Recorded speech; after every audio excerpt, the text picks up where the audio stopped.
እነዘመነ እየተሰቃዩበት እነመሬ ብርድና ፀሐይ ሀሩሩ በረሃ ላይ ያስወጥቷቸው የሚቆራመዱበት የአማራ ችግር ነው። አሁን ከራሳችን ወገኖች ጋር ከልዩ ኃይልና ከመከላከያ ውስጥ ካሉ ወንድሞች ጋር የምንጋፈጥበት አንተ እየተባባለ የምንሸማቀቅበት ጊዜ አይደለም።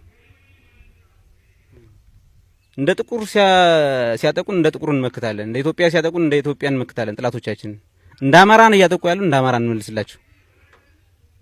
ዩኒፎርማችን ማርተር ያደርግም፣ አስተሳሰባችን ማተር ያደርግም። ለአማራ አሁን እሱ አይጠቅመውም። ሀገር ያጣ ህዝብ ነው። ከራሱ ቤት እየተፈናቀለ ቤቱን በቁም ወለል እያሉ እያቃጠሉበት ያለን። ከገዳዮቻችን ድምጽ እየጠበቁ አይደል? መንግስት ይድረስልን። ከዚህ በኋላ መንግስት ይድረስልን የሚባል ጨዋታ የለም። የአማራ ህዝብ ለራሱ ብቻ ነው መድረስ ያለበት። አማራ ራሱ ነው ለራሱ መድረስ ያለበት። ከዚህ በኋላ መንግስትም የዓለም አቀፍ ማህበረሰብ ሳይቀር የሚደርስልን የለም።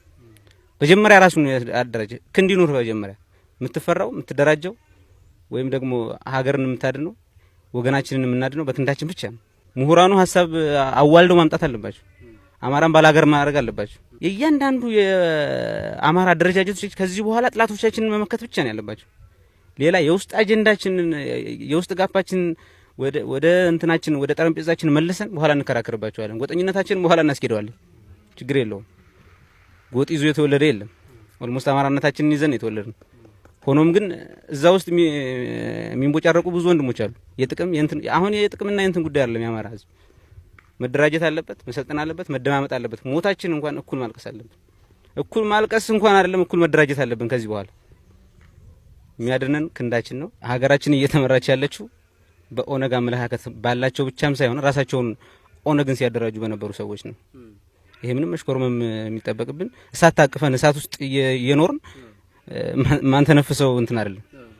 ላለመሳደድ ብለን አማራን ማንደግፍበት ጊዜ አይደለም። የአማራ ትግል ወይም ደግሞ አማራን መደገፍ ሃይማኖታችንም ቢሆን እግዚአብሔርም አላህም የሚደግፈው ትግል ነው።